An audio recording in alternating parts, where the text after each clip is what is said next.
Hola, ¿qué tal? Bienvenidos a esta nueva reunión de Casa de Paz.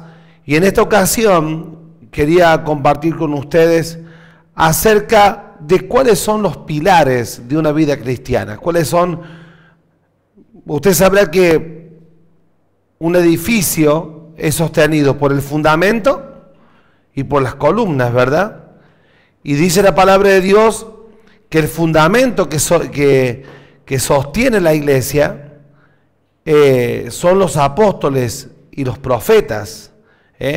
La Biblia es muy clara en eso, en decirnos que el fundamento de la iglesia son los apóstoles, son los profetas. ¿Qué quiere decir que los apóstoles y los profetas son el fundamento de la iglesia? Lo que quiere decir es que lo que ellos han profetizado y lo que han enseñado es la base que sostiene la iglesia. ¿Está? Y por sobre ese fundamento, que son los apóstoles y los profetas, encima de ese fundamento tenemos lo que son las columnas que sostienen la iglesia. Estas columnas, con el tiempo y con la... Acá está, mire, acá tengo la Biblia, dice Efesios capítulo 2, verso 19... Efesios capítulo 2, verso 19, dice: así que ya no sois extranjeros ni advenedizos, sino conciudadanos de los santos y miembros de la familia de Dios. Si vos sos miembro de la familia de Dios, dice, edificados sobre el fundamento de los apóstoles y profetas, siendo principal piedra del ángulo Jesucristo mismo, en quien todo el edificio bien coordinado va creciendo para ser un templo santo en el Señor, en quien vosotros también sois juntamente edificados para morada de Dios en el Espíritu. Entonces, lo que Dios te dice que la iglesia es como un gran edificio que tiene cimientos, ¿no? Que tiene paredes que se van edificando, que tiene una piedra angular, y que el edificio, la iglesia, crece coordinado. ¿Qué quiere decir? Que el crecimiento coordinado significa que el crecimiento que nosotros tenemos que tener como hijos de Dios tiene que ser equilibrado en todas las áreas donde Dios quiere que crezcamos. Hay por lo menos 4 áreas en donde nosotros tenemos que tener un crecimiento coordinado, un crecimiento equilibrado. ¿Se da cuenta? A ver, si usted tiene un bebé, su hijo, lo lleva al médico, el médico le toma medidas, cómo está el diámetro de la cabeza, el perímetro abdominal, el largo de las extremidades, y todo eso tiene que ser coordinado, tiene que ver. O sea, si tu hijo te crece, supóngase, si tiene 2 meses de vida y le crece el pie que calza del 46 y la cabeza tiene 10 centímetros, eso no es un crecimiento coordinado, es anormal. El crecimiento tiene que ser proporcional y tiene que ser coordinado. Entonces lo que Dios te dice, vos si sos cristiano, no te puede crecer más la cabeza que el pie, tiene que tener toda una proporción para que no seas un monstruo. ¿Está? Esa palabra, ese crecimiento, nosotros lo podemos ver en el libro de los Hechos de los Apóstoles, donde Dios nos deja en qué área tenemos que crecer coordinadamente y equilibradamente los hijos de Dios. Hechos de los Apóstoles capítulo 2, verso 41 dice: así que los que recibieron la palabra, la gente que recién se conectó a Dios, que se convirtió, fueron bautizados. Y se añadieron aquel día como 3.000 personas a la iglesia. ¿Qué pasó? Automáticamente, después de que ellos se arrepintieron, que se conectaron con Dios y se bautizaron, dice el verso número 42, y perseveraban en la doctrina de los apóstoles, en la comunión uno con otros, en el partimiento del pan y en las oraciones. Mire, 4 columnas del crecimiento coordinado. Doctrina de los apóstoles. 2, la comunión unos con otros. 3, el partimiento del pan. 4, las oraciones. Así como un niño no puede tener 2 meses de vida, calzar el 45 y una cabeza así chiquita, que sería normal, si usted es un cristiano no puede ser, ay sí, yo estoy orando 4 horas por día, pero no me congrego nunca. Yo me congrego siempre, pero yo no sé nada de la Biblia. A mí no me interesa aprender de la palabra de Dios. O decir, yo me congrego siempre, pero yo no voy a orar nunca y ni me interesa. O sea, tiene que haber un crecimiento equilibrado. La doctrina es la enseñanza, la palabra, el aprendizaje. Perseverar en la palabra, perseverar en la comunión, perseverar en el participar de la Santa Cena, que es la máxima expresión de comunión para con tus hermanos y para con Dios. Número 4, participar de las oraciones. 4 pilares que sostienen la vida de cualquier hijo de Dios, de cualquier cristiano. 4 pilares que harán de usted una persona firme, segura, estable en las cuestiones de Dios. En esta noche para mí y para Matías, que estamos filmando, para ustedes de día, quiero compartir cada uno de estos pilares a lo largo de esta serie para que ustedes vayan interiorizando los principios y viendo la importancia que hay de uno y de otro pilar. Por ejemplo, el primer pilar que dice la Biblia, y perseveraban en la doctrina de los apóstoles. Y luego eso lo dice el verso 42. Ahora, ¿qué es perseverar en la doctrina de los apóstoles? ¿Cómo es perseverar en la doctrina de los apóstoles? Y esto lo explica luego el verso 44 y el verso 45. Dice, y vendían sus propiedades y sus bienes y lo repartían a todos según la necesidad de cada uno. Y dice, y el verso 44 dice, y todos los que habían creído estaban juntos y tenían en común todas las cosas. Versos 44 y 45 te explica cómo se persevera en la doctrina. ¿Cuál era la doctrina que ellos la primera doctrina que ellos aprendieron? Aprendieron a ser generosos con Dios. El verso 44 dice que habían creído, estaban juntos y tenían en común todas las cosas. ¿Qué quiere decir? ¿Qué es tener en común todas las cosas? Que la primera enseñanza que ellos recibieron de parte de los apóstoles era a no ser egoístas y compartir con sus hermanos de las bendiciones que Dios les estaba dando. Vivimos en una sociedad egoísta, una sociedad que piensa primero yo, segundo yo, tercero yo, cuarto yo y los demás que se revienten. La primera enseñanza que se recibió de los apóstoles es, si vamos a ser hermanos, vamos a ser verdaderos hermanos, hijos de un mismo Padre que es Dios. Y si sos mi hermano, yo no puedo pasar, si vos sos mi hermano y yo estoy viendo tu necesidad y yo tengo para suplirla, no puedo pasarlo por alto. La generosidad es un espíritu que se engendra en la iglesia.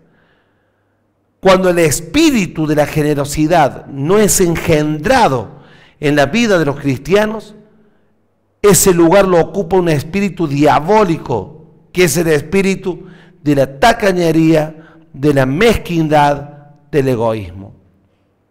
Lo primero que se aprende cuando uno llega a Dios y tiene una conexión con Dios es a ser generoso y ser dadivoso para con los demás y para con Dios. Esta era la primera enseñanza. Y la segunda enseñanza era que vendían sus propiedades y sus bienes y los repartían a todos según cada uno su necesidad.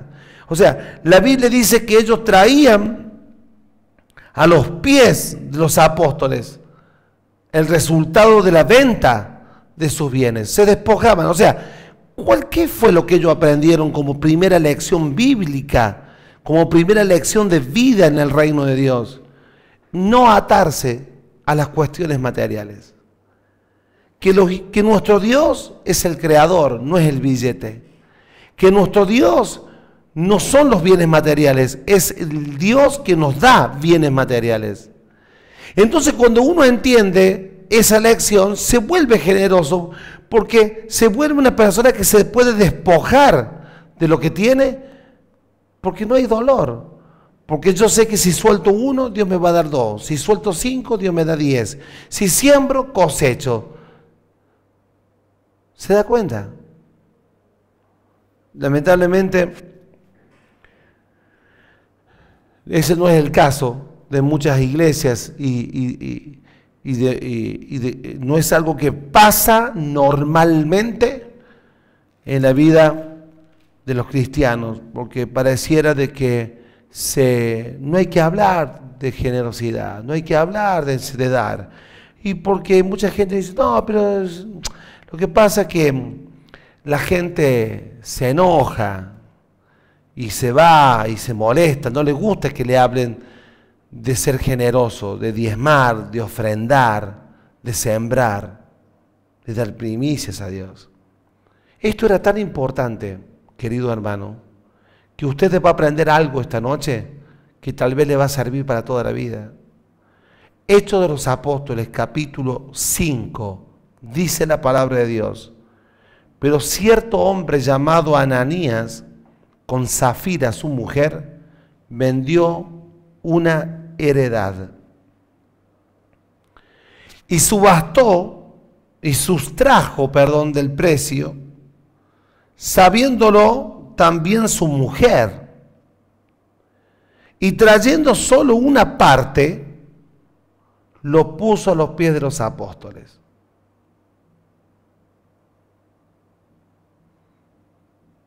Volvemos a decir, este hombre vende una propiedad, con el conocimiento de su mujer toma una parte y el resto lo trae a los pies de los apóstoles. Y dijo Pedro, verso 3, Hechos 5:3, Ananías, ¿por qué llenó Satanás tu corazón para que mintieses al Espíritu Santo y sustrajeses del precio de la heredad? Wow.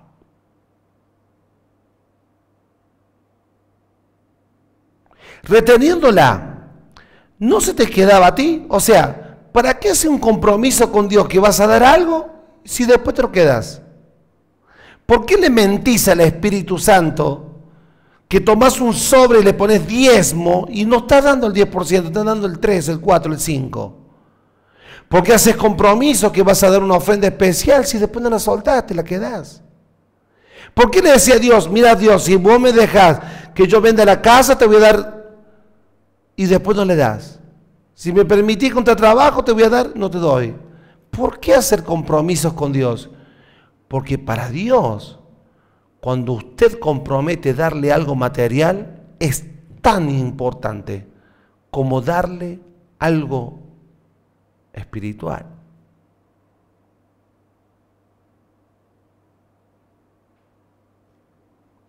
En el libro de Malaquías te dice, ¿robará el hombre de Dios?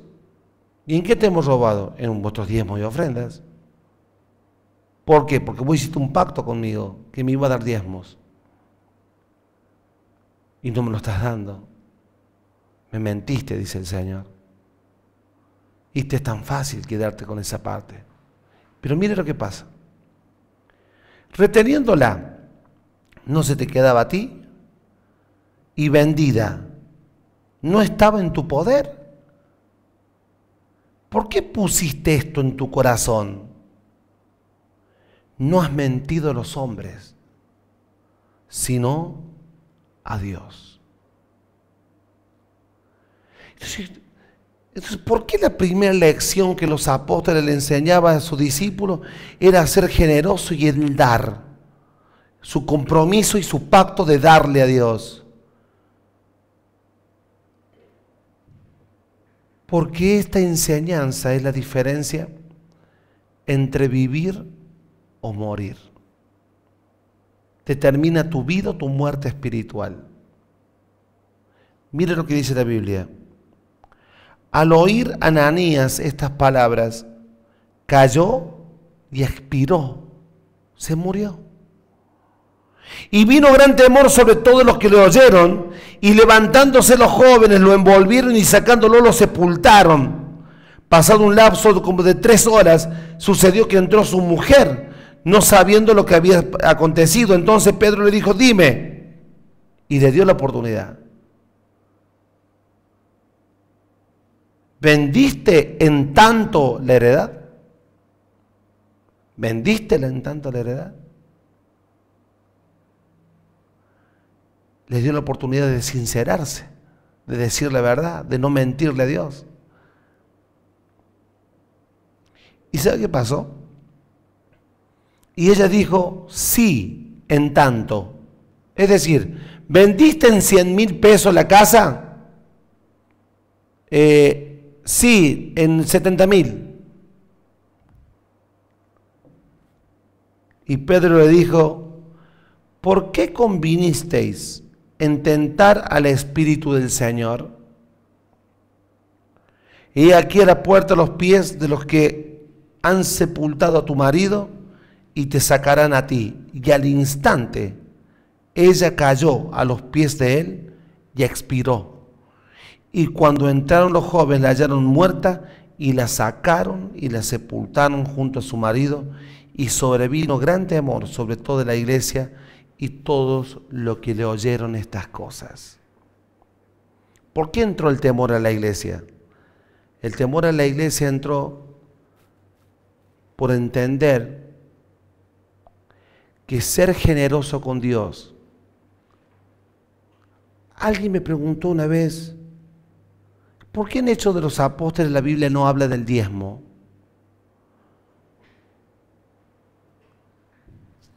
Porque cuando la iglesia se inauguró, la gente lo daba todo.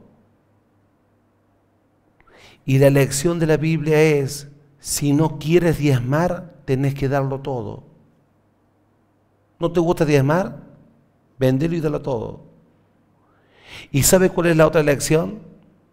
Que cuando usted tiene a alguien que lo dio todo y usted viene con el 50%, el que te lo dio todo te termina ejecutando espiritualmente. Porque si él pudo, vos también podés. Entonces, en una iglesia donde todos daban todo, Ananías y Zafira vinieron con un porcentaje. Entonces el pacto del todo ejecutó el 50% de Ananías y de Zafira. Cada vez que en Misión de Vida un hermano da el 10% de sus entradas, ejecuta el que le roba a Dios. La obediencia expone la desobediencia. El pacto expone a la falta de pacto, a la deslealtad a Dios. Entonces, primer columna que te va a sostener toda tu vida en Dios es: aprende a dar. El Dios que te sostiene está en los cielos y Él es el dueño del oro y de la plata. El dinero no es tu Dios. Tu Dios es el dueño del dinero, del oro y de la plata. Aprender esa lección es la diferencia entre vivir y morir. En la Biblia, Ananías y Zafira murieron literalmente dejaron de existir. Hoy hay mucha gente que no muere físicamente, pero muere espiritualmente. Ya no siente la presencia de Dios, ya no entiende lo que dice la palabra de Dios, ya las reuniones no les cierran, están fríos, apáticos y terminan apartándose de Dios, condenados a la muerte eterna. Amado mío, esta es la razón por la cual el diablo ataca tanto a la generosidad de los hijos de Dios. Las burlas siempre vendrán a tu vida y te van a decir: así que vos diezmás, vos ofrendás, te sacan la plata. Porque el diablo sabe que en el momento que le robas a Dios, la muerte viene sobre tu vida. Espero que esta noche aprendas esta lección por el resto de tu vida. Señores, Esto ha sido una clase más de Casa de Paz. La próxima clase vamos a hablar de los otros pilares que faltan. Gracias por estar allí. Espero que obedezcas a Dios. Espero que aprendas la lección de la palabra. Espero que no pases por lo que pasaron Ananías y Zafira. Vuélvete obediente en tus pactos. Ofrenda al Señor. Sé generoso y depende de Dios, no depende de la plata. Porque si sigues corriendo detrás de la plata será tu Dios y va a gobernar tu vida en vez del Dios Todopoderoso que nos da todas las cosas. Amén. Muy bien. Que la pasen bien. Gracias por estar allí y adelante.